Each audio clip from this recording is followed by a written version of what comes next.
At T-Mobile for Business, unconventional thinking means we see things differently, so you can focus on what matters most. That's why we've become the leader in 5G, number one in customer satisfaction, and a partner who includes 5G in every plan, so you get it all. Unconventional thinking is better for business. Open Signal awards T-Mobile as America's fastest 5G network USA. 5G user experience report July 2021. Capable device required. Coverage not available in some areas. Some uses may require certain plan or features. See T-Mobile.com. For JD Power 2020 award information, visit jdpower.com/awards. Do you still listen to music on cassette tapes? Do you still connect to the internet with dial-up? No? Then why are you still using a data warehouse? The data warehouse had a great run, but it's outdated. It wasn't built for 90% of today's data. It can't handle modern use cases like machine learning. It's time for a new paradigm. The Databricks Lakehouse brings all your data together on one open platform so you can tackle every use case from BI to AI. Discover Lakehouse at Databricks.com. And here we are with another edition of Blunt Business on CannabisRadio.com. We had somebody during our scheduling of the MJ Business Conference coverage that we held over because there were just more questions to ask our guest. And just to give you a heads up, our guest already was featured on the Green Peak with Richard Zwicky back in September. I would definitely go ahead and tell you to go recommend and go look at that show and learn some more. But in the meantime, the guest I have today, joining me now, runs a publicly traded strategic real estate development firm for emerging and highly regulated industries and has accrued over a decade of experience in social, economic, and environmental development of complex business organizations with a focus on sustainability in emerging industries. And joining me now is the chairman and chief executive officer of Zoned Properties Incorporated, Bryan McLaren, joining us here on Cannabis Radio again. Thanks for being here. Yeah, thanks for having me, guys. Excited to be back. And I feel like Rich and I set the foundation for all things cannabis and real estate and zoning. And will be great to dive into some more specific details with you today. So let's go and go a little more to the overall. So really just to give people a quick refresher, Zoned Properties, a leading real estate development firm for emerging and highly regulated industries, including regulated cannabis. And you're redefining the approach to commercial real estate investment through integrated growth services. So talk to me about how your company works to enhance the value of real estate and mitigate the risk within this highly regulated marketplace. Yeah, perfect. And we'll give the people a little background, especially any new listeners that are not familiar with myself or Zoned Properties. So my whole background, I spent years in my graduate research and early career as a real estate development and local community planner. So I was doing a lot of work in the sustainable development industry, and sustainability is such an open-ended term. My focus in that was related to renewable energy and community systems like the waste stream. And the objective of that whole process at the local level, which has such huge similarities to cannabis, huge grassroots movement, very localized. The objective there is always, if we figure out how to shift these systems, we can really make our communities a better place. We can make them better as a system. We can make them better for ourselves, for our neighbors, for our businesses. And so that experience of working with local community city councils, local planning and development offices, looking at how code is written for real estate development or how to install a wind turbine or build a cannabis cultivation site. That's really what has evolved to become our company today, Zoned Properties. And we specialize in that very focused, localized level for both real estate owners and cannabis companies on how to navigate the complexity, how to look at the zoning and permitting code, how to develop and design these facilities and properties all the way through the cannabis vertical, cultivation sites, manufacturing, kitchen, processing, through dispensary, retail, and distribution. I go back to a conference I went to that was down here in South Florida. It was a very boutique kind of show. And I just remember talking to someone that did signs for cannabis companies and for dispensaries and for businesses. And just remembering the issues that would be done in terms of the stories they heard about coding, zoning enforcement, the types of things where, because of what the business is, how the landlords can really go and take advantage of somebody with the rent and what kind of things that go on with it. Because, also the neighborhoods that some of these businesses are allowed to go ahead and be housed in, if they want to have storefronts, things like that. There's still some limitations out there, and that's been a problem. And I'm going back to 2019, hearing these kind of issues, which is great where you have this that can work out. In a recent Benzinga Q&A, Bryan, you explained, quote, as the United States continues to evolve its emerging cannabis industry, primarily regulated by local community zoning and permitting regulations, the importance of intelligent real estate development strategies and tactics have never been more important. Now, there are approximately 39,500 local governing bodies that control where a regulated cannabis project can be located and operated. That's including, for example, counties, municipalities, townships that create local zoning and permitting regulations. And some of those I know, especially when it comes to suburbs, especially here in South Florida, they're strictly, they have their thing where the color scheme to a plaza has to be a certain way. Certain schemes when it comes to the landscape, it's stupid. But the significance of these local discussions have never been more important. It has never been more important for the future of an emerging industry such as cannabis, end quote. So I want to talk about the localities and how they've been increasing in frequency and number of the local debates and discussions that are being done around zoning / regulatory code updates for cannabis. Yeah, and there's two sides of this. On the very beneficial side, this is the beauty of democracy in action. Every one of our localities, certainly state by state, as cannabis programs are legalized, the regulatory system's different in every state. And then all of the localities, our townships, our cities, they have a chance as citizens and voters to figure out what's going to best fit their own system. So that's the good news. The challenge, the other side of that is that's about 40,000 different discussions. That's 40,000 different groups of people that have to learn about a brand new industry. That's 40,000 debates where we're trying to correct 100 years of propaganda and the war on drugs, and actually try to start to educate local regulators, our neighbors, people who might be fearful of cannabis, though that tide is changing quickly, that this is going to improve property values, going to create economic development with job growth, increase taxes. So at that local level, really why I say and feel it's never been more important than now is as a grassroots movement over decades, and sustainability is very similar to this, spent decades trying to shift that paradigm. We all have the opportunity to set the stage for the next several hundred years, but it's really difficult for the small groups of people to do that nationally. We try, we're to the best of our ability, we know how to do it, but the exciting part of some of the new technology projects, which I know we're going to talk about, right, is there's an opportunity to do that at scale and try to provide best practices, education to all the different grassroots boots on the ground groups that are doing it now at the same time. For the audience, I'll say 10 years ago when I first started to really get involved in cannabis and real estate, it was like if there was a local article that made the news once a week, that was a lot. Now, I'm trying to disseminate through our zoned properties Twitter feed as often as I can. There's 5, 10, 15 of these every day where upcoming votes are happening, and it's just exciting. It's the momentum of the industry is coming on strong. When I look at what we have down here in South Florida, as an example, first of all, anything that's either medical marijuana facilities, treatment centers, or dispensaries, they're putting a lot of work in terms of really remodeling.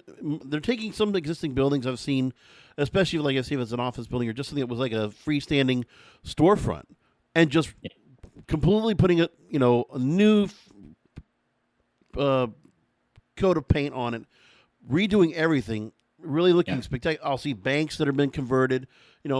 There's a lot of things where they've done that. Plus, there's been issues in the limitations of the plazas they can work out of, because down here, in some markets, it might be different, but they're all mostly metropolitan, mostly urban centers.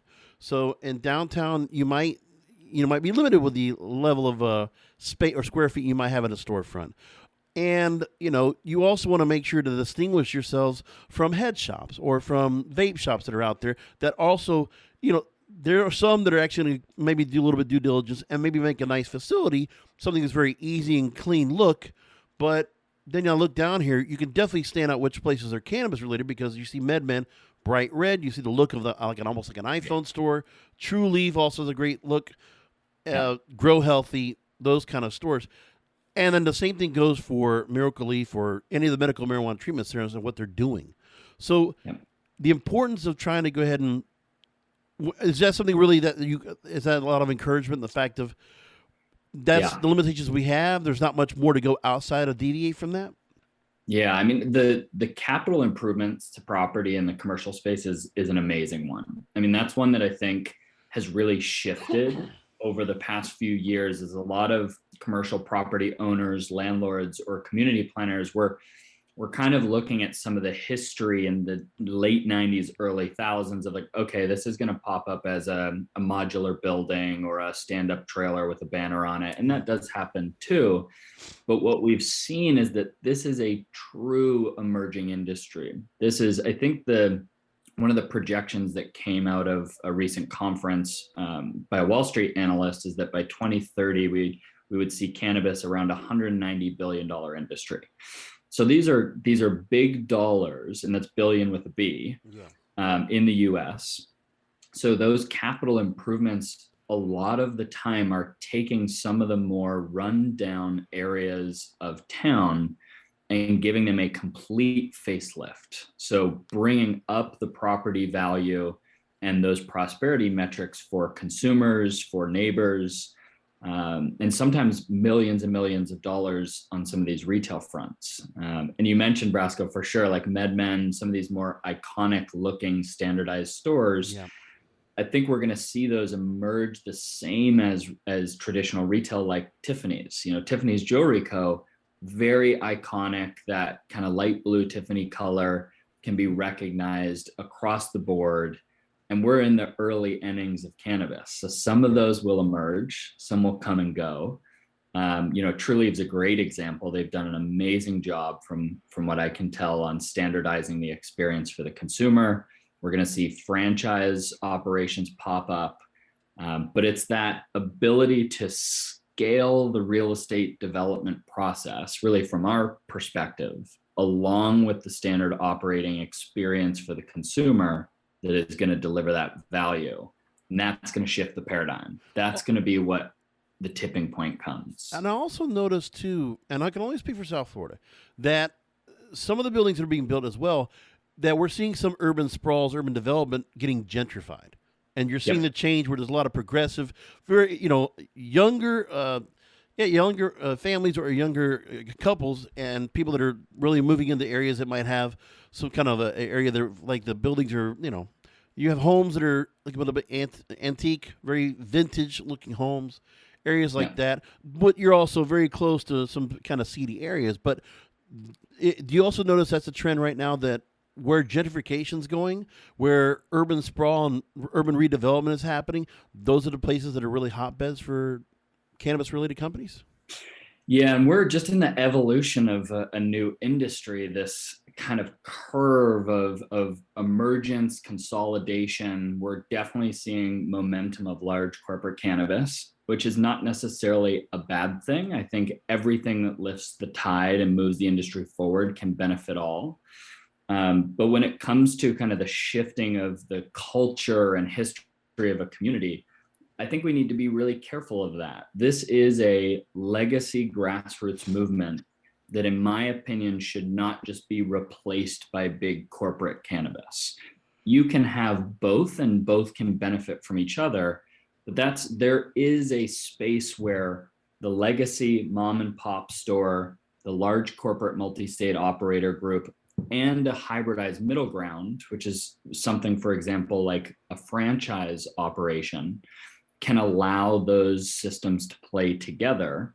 But it is going to take a modern and somewhat sophisticated style to convince the kind of holdouts, commercial property landlords, debt lenders, and we're not even talking about federal legalization yet. Right. Just to convince those, maybe call them naysayers for now, that this is actually going to improve their property value, not be kind of okay, well, let's push them off into the corner and kind of put them next to the, we call it NIMBY, in real estate, not in my backyard.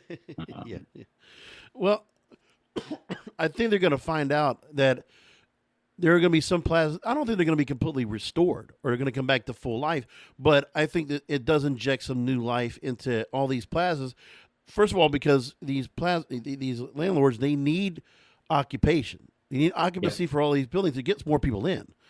Yep. But they also should not be put into the same category as, say, like, tobacco shops or massage parlors or things like that. It's nothing like that.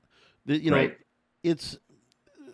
I think a lot of the companies have been really smart about that, but I think the ones that have been able to go and take existing buildings, stand alone, and convert have been the really good sales, and that's what's looked really good to me, because they've done a really good job of, taking, and then you could just tell those are the companies that are the chains that are really reinvesting. So. Yeah, that's right. Yeah. And it's so important because that balance, you need to reinvest. We have to bring in large corporate to bring the capital that comes with it until traditional banking is available. But at the same time, we cannot lose the history and legacy culture of this industry. And my opinion really on being involved in this for over a decade, if you lose that legacy expertise and history, you will lose the quality of this product for the consumer. So the future of cannabis, if it only goes down the corporate kind of gentrifying style of development, we will lose the greatness of the history. So there is a space for both to play and grow together. And I'm really hopeful that it continues down that path. But one of the things that, and we're taking a little bit of a pivot here, but that we keep a really close eye on a state-by-state regulatory process is these applications to receive licenses. We do a lot of client work nationally helping prospective license winners find property for their applications. And we're seeing a little shift, a little bit of a crystal ball prediction here, but definitely with Southeast states and more Republican-controlled voting states opening up, we're starting to see more of a free market licensing approach. And a focus on free market licensing, so no artificial state cap, and a focus on built-in social equity and minority-owned business licenses. I think that is really promising for what we're talking about, continuing to maintain the value of the history and the legacy of this product. Right. It's like you would never throw away 1,000 years of vineyard and winemaking. You would never just throw that away and forget about the culture and the history. That's the richness of that product. Yeah. All right, we need to go to break. We're already kind of running a little late. I'm here with Bryan McLaren, Chairman and CEO of Zone Properties Inc. And when we come back, we're going to go deep diving into prop tech or property technology. And we're going to go into why it's the next big thing for cannabis commercial real estate. And Bryan will, lay out the whole thing for us coming up after a short break. Rolling into some sponsors, but we'll be right back with more Blunt Business. At T-Mobile for Business, unconventional thinking means we see things differently, so you can focus on what matters most. That's why we've become the leader in 5G, #1 in customer satisfaction, and a partner who includes 5G in every plan, so you get it all. Unconventional thinking is better for business. Open Signal awards T-Mobile as America's fastest 5G network USA. 5G user experience report July 2021. Capable device required. Coverage not available in some areas. Some uses may require certain plan or features. See T-Mobile.com. For JD Power 2020 award information, visit jdpower.com/awards. The level of connection you feel in your home dramatically influences your experiences there. Get the tools to control that connection in your communities with the first multifamily platform that unifies management and resident experiences to create smart apartments. Talk to a RealPage consultant today to see how your properties can meet the future of multifamily with the Smart Building Suite. We're back here on Blunt Business with Bryan McLaren, Chairman and CEO of Zone Properties Inc. Now, Zone Properties is now expanding the real estate services into prop tech data projects, identifying prop tech as the next big thing for cannabis commercial real estate. Now, I want to give a definition for folks. Property technology or prop tech can be defined as the usage of technology and software to assist in today's real estate needs. For the office sector specifically, this can mean everything from digitally facilitating unique workplace experiences to offering advanced data and analytics capabilities for real-time feedback to even helping property teams purchase, sell, and manage their assets. In short, it's to make everything about owning, leasing, or working in a building unique, easier, and more efficient. So let's quickly just summarize about what these data projects are going to do to provide a solution for PropTech. Yeah, and a little bit of context and history, Brasco, for us at Zoned Properties. So PropTech is a wide-ranging solution for property development. Mm-hmm. And when I say property development, I'm not just talking about the physical construction and development, but the process of developing real estate starts as early as strategizing on demographics, where a particular use of a piece of property or real estate is going to succeed based on the location within the region, and then all the way through after development and delivery of that project, continuing success. So driving foot traffic back to brick and mortar, especially as we're shifting in our society to more and more direct to consumer distribution models. So real estate shifts along with the shifts of society because the built environment is where we live. So property technology is all about increasing efficiency and effectively helping to guide that process. And for us at Zoned Properties, over the years, we've just had a discovery session over and over and over, trying to figure out how can we more efficiently and at a larger scale help identify properties in the complex zoning. So in the cannabis industry, I think a lot of listeners have probably heard this, we call them green zone properties. Mm-hmm. That's where we get our name, Zoned Properties, because these are very specifically zoned properties that cannabis can be operated within. But it's an organic process. Every single one of those, about 40,000 localities, has their own local code. It takes a lot of time to learn how to find that code, read through the code, understand it. Will it change? Does it apply to this circumstance, that one?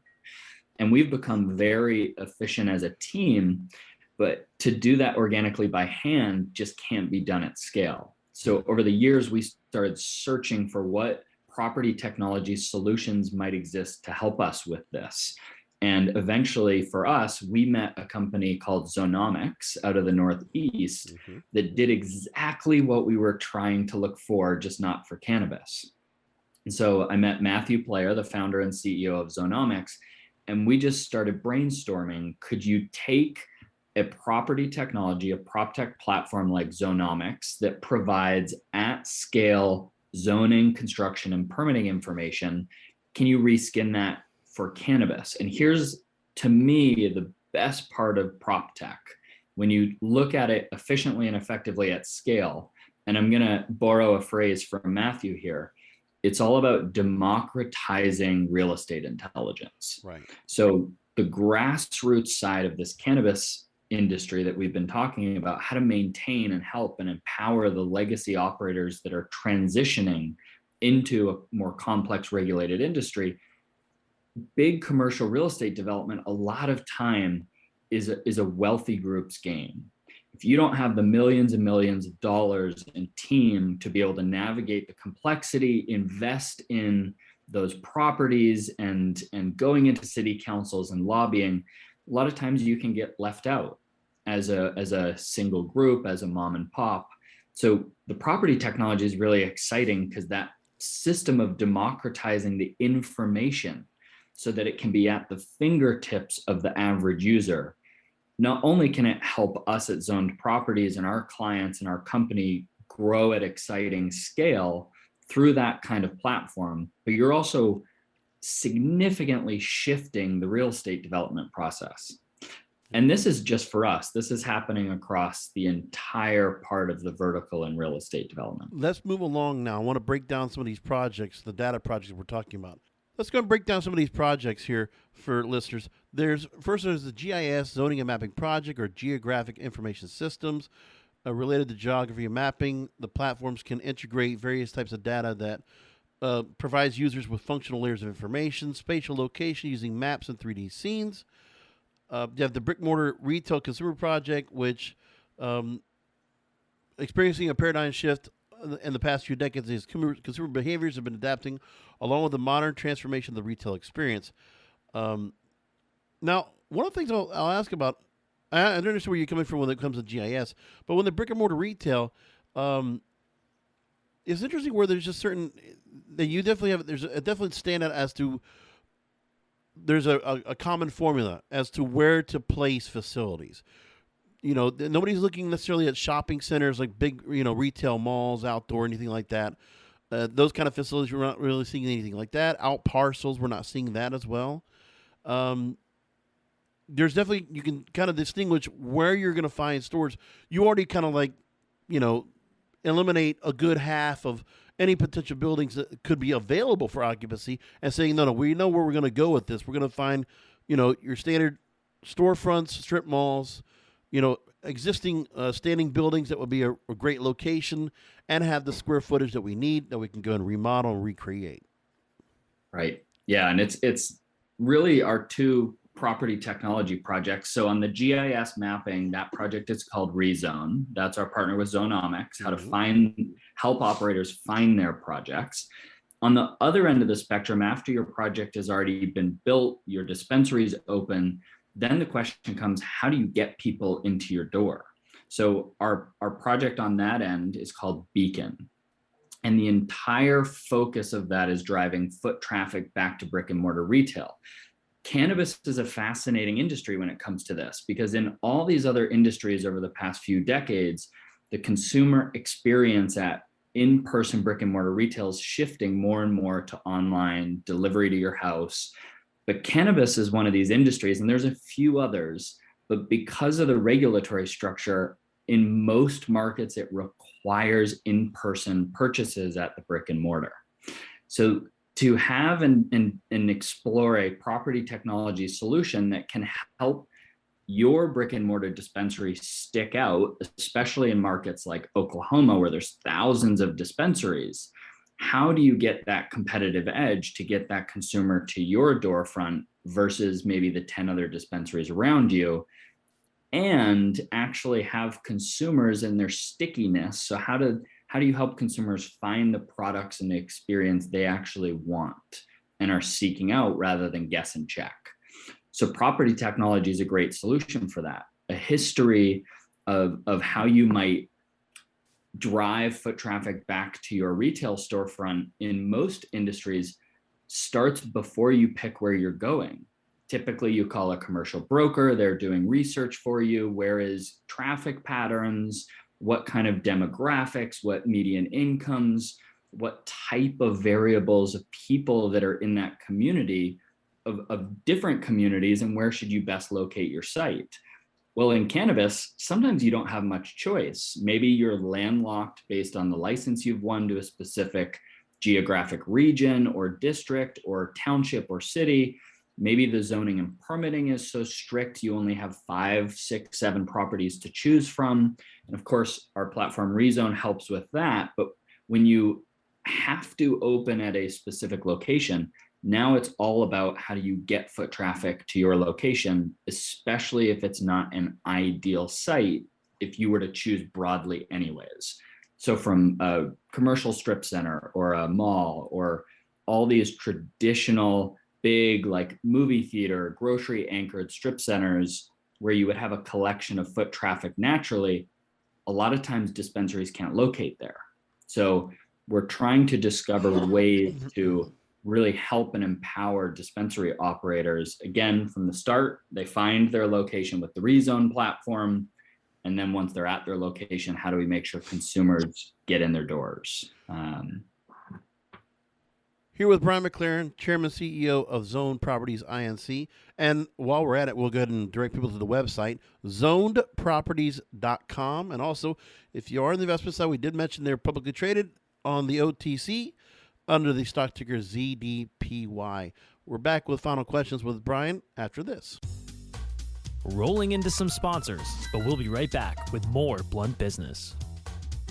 Some coffee's fast, but not fresh. Some coffee's fresh, but only after a long wait. Speedway coffee is made fresh at the push of a button, hot or iced, so you can have fresh coffee your way, right away. Find a store near you at speedway.com/locations.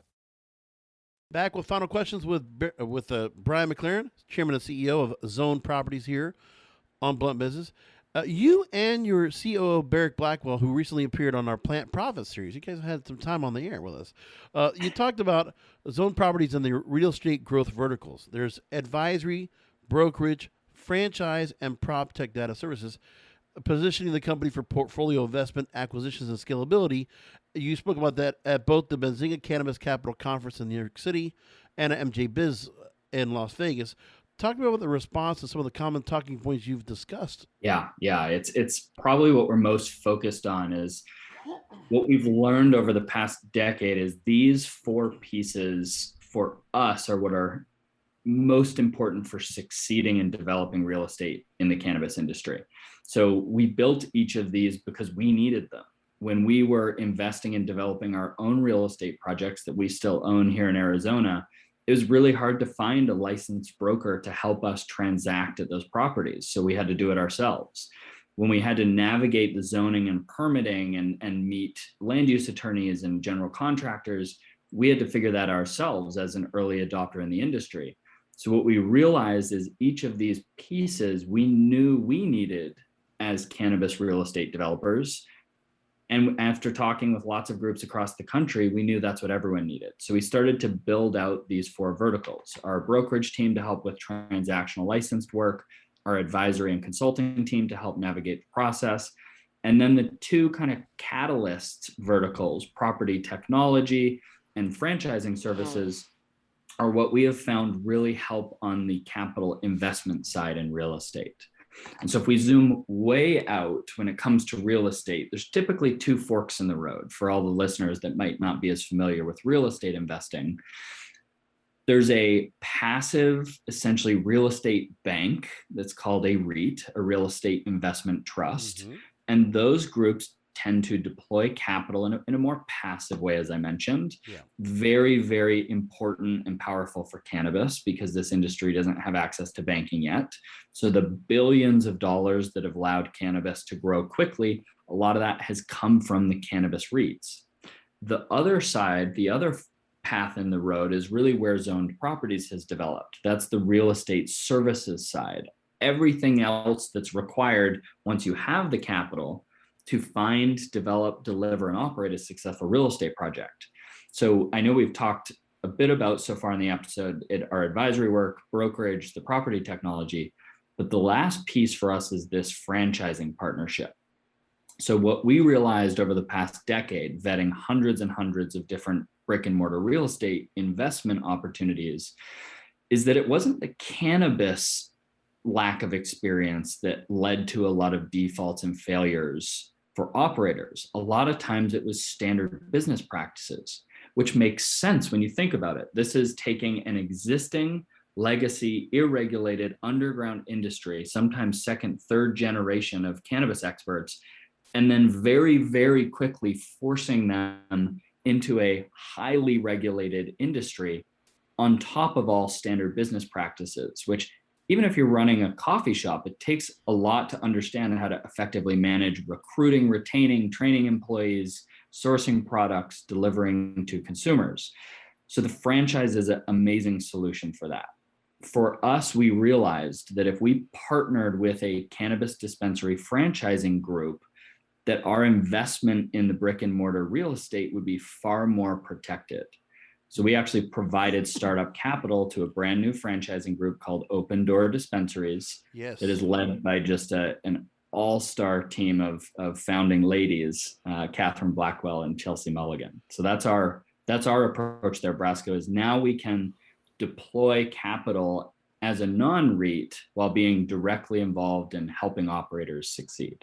And just so you know that we did speak to the folks at Open Door Dispensaries as part of our MJ Business Conference and on Plant Profits. So actually we'll be on Plant Profits. You can find several interviews with Catherine Blackwell on that program. I would definitely go ahead and direct all of you to go and check that out for yourselves. The other thing also, before we go wrap things up, Bryan, is when you're starting to see you kind of mentioned it earlier in the interview that there is the the thought process that you're starting to see some large corporate types. They're coming up with the prototypes that they want to have for their buildings. They're going to make them exactly the same all over the country. Is that something that you feel like is the trend that's happening right now? The discussions being made that you're going to start seeing a lot of companies being acquired and a lot of different facilities being brought together, where you're going to just see a very similar scale to all these different large-scale cannabis companies and how they're going to be building real estate going forward. Yeah, I mean, I think until traditional capital and traditional banking enters the space, not even necessarily full federal reform, but really that capital and banking piece, you're just going to see that kind of curve in the trend of an emerging industry past emergence into consolidation phase, which is where we are now. And those large corporate groups that have been able to raise billions of dollars that are providing a good service for the consumer, that standard experience, standard storefront. The challenge there is that the ownership, a lot of time, and this is not true of all the public MSOs, some of them are really empowering local ownership as well. But a lot of the time, the vast majority end up consolidating wealth and ownership within the corporation amongst a small few.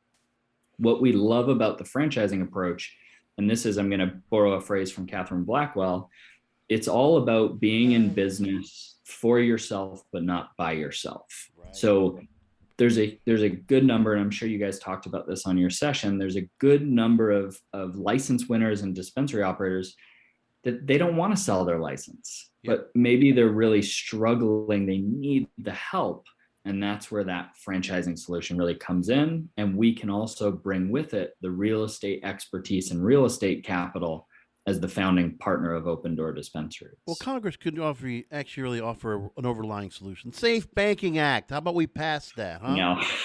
Yep. Jesus. And I understand on Monday we're going to see a new federal reform act from the South Carolina community. Yeah. Which I'm pretty intrigued by. If it carries the same type of kind of free market style approach to licensing we talked about earlier, this could really shift the future of the emerging industry. But yes, safe banking. Let's go. It's about time. Right. There we go. So let's go wrap things up again. Website is zonedproperties.com. If you want to go and invest, check them out. On the OTC markets, they're listed under the stock ticker ZDPY. Again, Bryan, thanks so much for joining us here on the program. Thank you. You guys are the best. And anytime you need listener interest in real estate development, and for anyone out there that just wants to talk real estate, get a hold of us. We're here to help. Appreciate that. And before we go wrap things up, listeners, I want to just give you the heads up that we're going to be doing a little experimentation here on Blunt Business with some premium content. Because we know that some of the interviews we get on here, there's probably more questions we want to get out with our guests, and there's always more content I can always ask. So we're going to take some good chunks of the content. We're going to still provide, bulk of the interviews that we do on the show.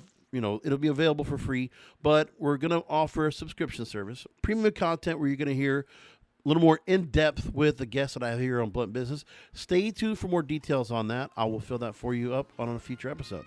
Until then, thanks for listening. We'll talk to you next time.